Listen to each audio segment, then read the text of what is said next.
Back to the Dan Breakfast Show. Well, it's now time to take our guest who doesn't need no introduction.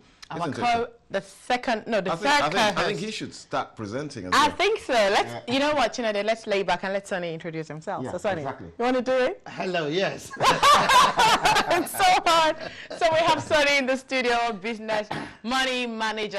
You know, obviously, you know, this segment is all about managing your money, making money, and spending money, right? Yes. Spending money right. Spending it right. On the right things. When we started in November last year actually, Yeah. we're going to celebrate our first anniversary. I said we'll do two things for my Money Managers UK Limited. Two fundamental things. People who do not have money, we help them to generate it. Find ways and means of doing that.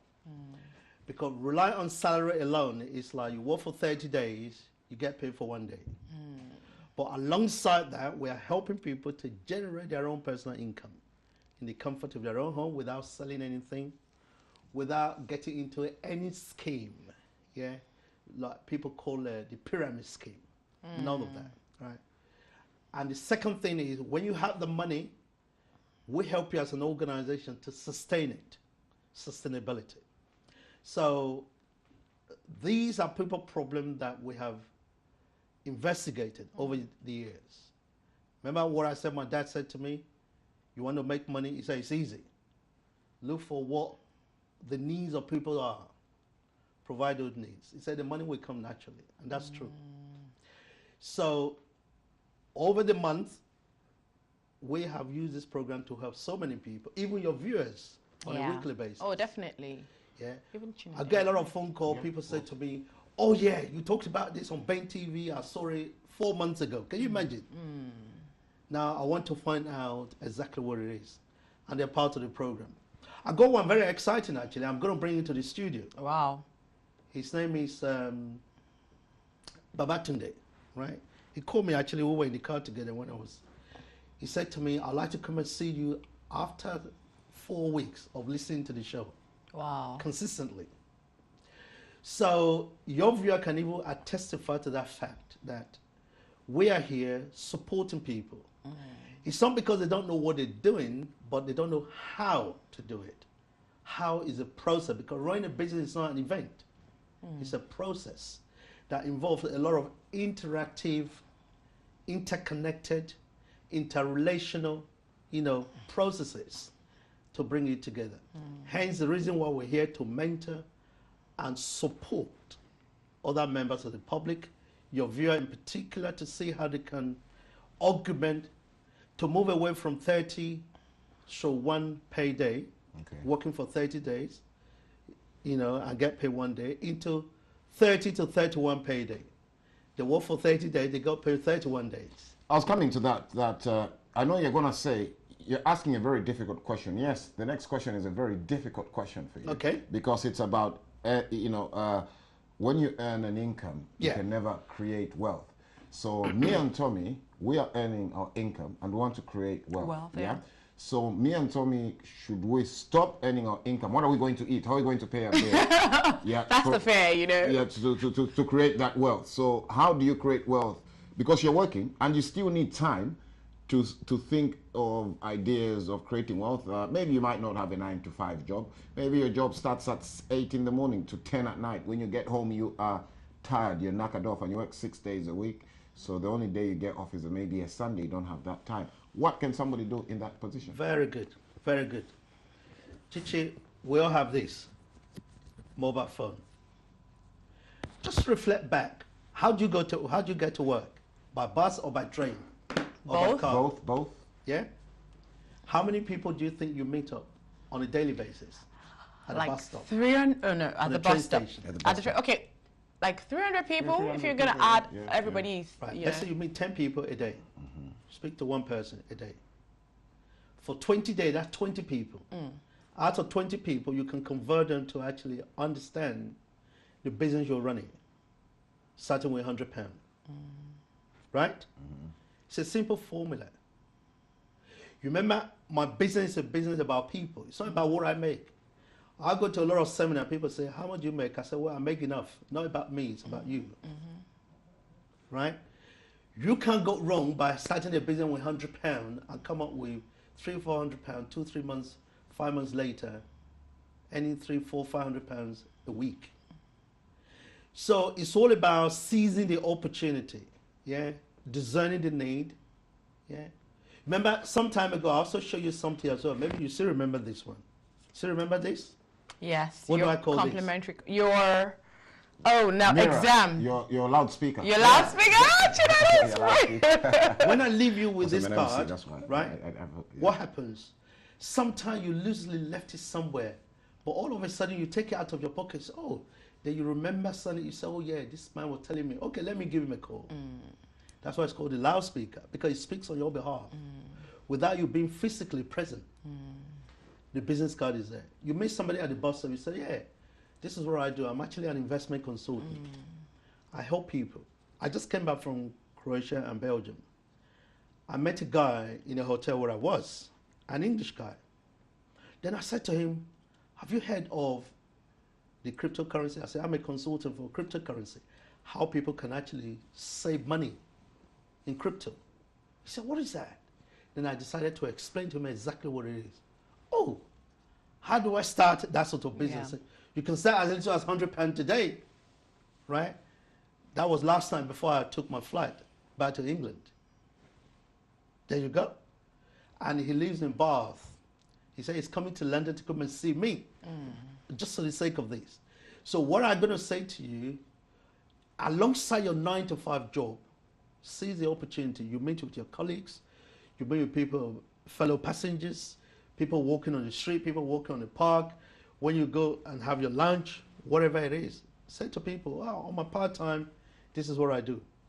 Because, like I said to you before, there's a quote which is unknown, right? Not me, but one of the professional inspirational speakers said, salary can be likened to a medicine to the body. Medicine doesn't cure our ailments, our sicknesses. They only prevent it for a while. Salary only prevents the level of poverty. But when you have your salary, then you have second source of income, the third one, the fourth one, then what happened to your pot of money? So it's always good to have, like, obviously, Multiples. you have your steady income, which is your salary, Yeah. but you have to also multiply that one and not just wait every month for something. Multiply it to something else so you have a big pot. Well, not yet convinced. I want you to convince. Sorry, we're going to grill each other today, Yeah. Sonny. Okay, right. Now, I am running this, I've spoken to 20 people. Yeah. Okay, and I'm good to go. Now, there's the risk part of business, which you've explained thoroughly here on the show in the past. Now, I want to take that risk. Now, I'm in a bit of balance. If I give up this job, right, it's a very, very good job. If I give up this job, then I'm done. I won't be able to send my Western Union to my family in Africa. I might lose my house. I might, my kids won't be well fed. Now, I'm in that position. What would you advise me? So that's risk taking. Risk taking. How does one take those? Yeah, very good. I'm glad. Yeah, I'm glad. Let me give it a defined clarity. Yeah. I'm not asking you to leave the job. In fact, I will support you and take the job 10 times of this kind of job. Yeah. Take it on. Don't leave it. Use the job as an additional, platform to expand your horizon, to meet more people, and to support. Remember, it's all about impact, creating impact on people. So what you're doing now is a noble job. People always say to me, oh, job is J-O-B. I said, no, it is not J-O-B, just over broke. No. It is actually just starting your own life. It helps you to start. It's a stepping stone. And that stepping stone, it's like you're climbing, a step ladder, isn't it? Salary is the base where you start. When you get to the top, never forget the base. So continue with your 9 to 5. Within that 9 to 5, you can fit in 5, 10, 20 minutes. Whilst you're traveling, you're commuting to and fro to work. Correct? That's what I'm saying to you. A very simple formula. Don't leave your job. Do your 9 to 5. I have my own 9 to 5 as an accountant, right? I work as an accountant over the last 30 years. That's why I get my bread and butter. But on top of that, I meet with a lot of clients on a daily basis. Whilst I'm commuting, I just left a restaurant, just to get my water. I spoke to somebody and I gave them my loudspeaker. So I'm always ever ready like a battery. That is charged. That's charged. To charge and unleash Yeah. my credit card. I said, I'm an investment consultant. Give me a call. Yeah, I might be able to support you and help you. Everybody you meet, everybody that meets me, I have something for them. But a lot of people go to party over the weekend, and they dance away all night. They spend a lot of money towards that, £400, £500, £1,000. They have nothing to gain back for it. Yeah. But if I go to a party, you know what I do? Take your loudspeaker. I give a lot of loudspeakers and I collect a lot of loudspeakers. I guarantee you I must get a business in any party I go to. Whether it's a funeral, which is even a very, very sad environment. Whether it's, I don't attend birthday, by the way. Really? Wedding anniversary. You're attending mine. Whether it is any other occasion that I attend, I must have some impact on people. Out of this, why don't you attend birthdays? Yeah. I'm just Yeah, curious exactly. because I'm going That's to another invite you story. for my birthday. Because you see, the more you attend it, the more you remind yourself that you're going to die soon. That's a funny one. That's really nice. I'm happy I That's asked very that nice. Because it's question. a realization that how old you become. True. But no, in reality, we go to a party, we meet a lot of people. What do you have to give them? Is it to discuss about politics in America, in Africa, the corruption that takes place around the globe, or how you can impact other people to inspire them? Yeah, and my mandate is not to convince no one. Yeah, you remember about convincing people. I don't convince. I share simple facts and information about opportunity that is available. If you're convinced yourself, then you motivate yourself to take action. If you're not, you walk away this way, then I walk away that way. I always say to you, you meet in your life, you meet 3 different kinds of behavioral people. Yeah, I think I mentioned on this platform before. You have the red apple. Oh, remember. These are people who are very active.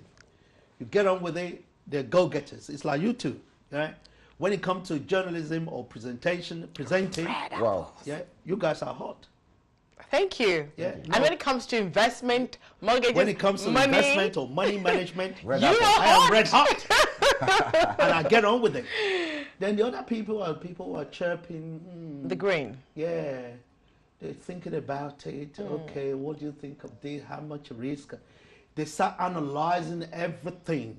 They start anticipating the danger that never even existed, right? They're bringing, they say they're playing the angel's advocate because I don't advocate for the devil, Sorry. right? This is what many people say. Yeah. I said, there's nothing to advocate. Just listen to a simple formula And follow it. and follow through, right? My mandate is information. But the dangerous The people, rotten apples. yes, 95% of people you're going to meet, Are rotten. they're rotten. They're being there, they're negative, they're critical, they are status quotas. That's quite a very good point, Tony, because subordinates, we've spoken about this with Tommy. Yeah. Subordinates, how important are, no matter how successful you are or trying to build your business, are subordinates very important? The people that are around you, do they have to be business-minded or commercial friends? Yeah. Or you just have to be strong-minded? Tell us more. Okay, yes, in terms of business, when you become an entrepreneur, you meet various kind of people from day to day. A lot of people you meet out there, don't forget, they're not cut for that. That's why, you see, a lot of wealthy people, they use this strategy called OPE, other people's effort, right? And they use OPE, other people's money. They use OPR, Other people's resources. other people's resources. Is there anything wrong with that? OPC, Yeah, users. The users, is that something wrong with yeah. that? What's OPC, OPC? Other people's cash. connection. So my business deal with other people, other subordinate. You train them exactly what you do, how they can replicate your own steps. But not all of them. We have to give it to, we're not all the same. We're not all capped for the same job. But as far as subordinates are concerned, you as the leader, I don't accept somebody being a boss, but you can take the lead in anything you do. Taking that lead, you take them in your wings. Unfortunately, there are some that you have to leave behind. You have to follow those who actually listen. You see, that's what business is all about. Whether you go to Steve Jobs, I mean, the other Steve, he got all the technical know-how. But it was the other Steve that brought in the marketing, cloud. Hence, Apple is where it is today. Same thing with Bill Gates. Same thing with Donald Trump. Same thing with, Warren Buffett. They all have that idea, but somebody brings it to the open. So your subordinate, depending on where they are, the mindset they have. If you have 10, you might have to rely on 1 or 2 who will motivate others, who will come along with you. I've just got another one, which we haven't touched on, entrepreneurs. I was talking to somebody not long ago who mentioned to me that, being an entrepreneur, sometimes we become entrepreneurs and then, you employ your uncle, your auntie, your sister. When you're an entrepreneur, I mean, do you employ professionals? I mean, what makes a good entrepreneur? Because somebody said to me that sometimes entrepreneurs fail because, I don't know so much about fashion. Tommy is into fashion, all right? And would it be advisable that I employ Tommy or do it myself? Tell us more. Okay, it depends. Again, this is where the power of delegation is all about. If you have a team of, if you're working as an accountant, as I do, I'm not going to be employing medical doctors. My accountancy firm. Who will I bring in? Like-minded accountant. Who I can give instructions and say, do this, do this. They're able to put the accounts together, right? In no time. If you are a pharmacist, you will employ pharmacists. Correct? So entrepreneur will go for what is called a selective approach in terms of the people that you bring in. That's why in my 37 years of working as an entrepreneur, I never go for a formal interview. I don't interview people. I speak to somebody if I want to engage with them or work with them. I speak to them first of all on the phone, just to see their reaction, their vocal, their emotional marketing reaction in terms of certain things. I may crack a joke or I just say something very serious and as if I was rude. Yeah, what juice do you want? Then I'll respond to how to respond. If I like it beyond that step, then I'll invite them in for a chat. We sit down, we're chatting like friends. Yeah, you don't just go for interviews and say, today we're interviewing you because Tommy and Chiji are going to be. I don't do that. With Joe, we laugh. Why? I'm looking for the right people with the right mindset, with the right temperament, who can liaise, because I know my client, I know the way they behave. They want to be treated the same way that Sunny treats them all over. Sometimes some of them will wait. Yeah, there was a client of mine who was coming to invest about £100,000 in my Bitcoin business. Do you know, this man has been waiting since last week. I flew out last Tuesday after we finished. He's coming to see me today, 1 p.m. He said, when you're there, he said, I'm comfortable to come and speak to you. But I said, go to my staff in the office. They're going to treat you the same way. And he did yesterday. He called me and said, you know what? Your staff, they are fantastic. They're just a carbon copy of you. Oh, nice. That's true. That's true. Right? So what I'm trying to say to you, you select the right team. Then you provide them with the needed support. With that needed support, then they can replicate you. And by the way, that's my exit strategy. Remember, I'm retiring very, very soon. Retiring very soon and willing to retire now for this particular show. Thank you so much. We'll continue from where we've left off next week on Tuesday. Well, that's it from the Ben Breakfast Show. Thank you so much for all those that tuned in. Don't forget to catch the Ben Breakfast Show on Thursday between the same hours, 10 a.m. to 12 p.m. And we are back with Tommy next week, Tuesday. Between 10 a.m. and 12 p.m. Well, this afternoon, sit back and watch the Pauline Long Show. Have a warm, full afternoon. I'm Chinode Sengalumbu. Yes, warm, full, really. Yeah. Let them get tea or coffee. The weather is really cold. I think winter is gradually setting in. Thank you so much for joining us. I want to thank all our guests for coming on the Ben Breakfast Show. Thank you all our viewers for watching. We really appreciate it. And whatever you do, like I always say, be good. Have a wonderful day. We're signing out now. Bye.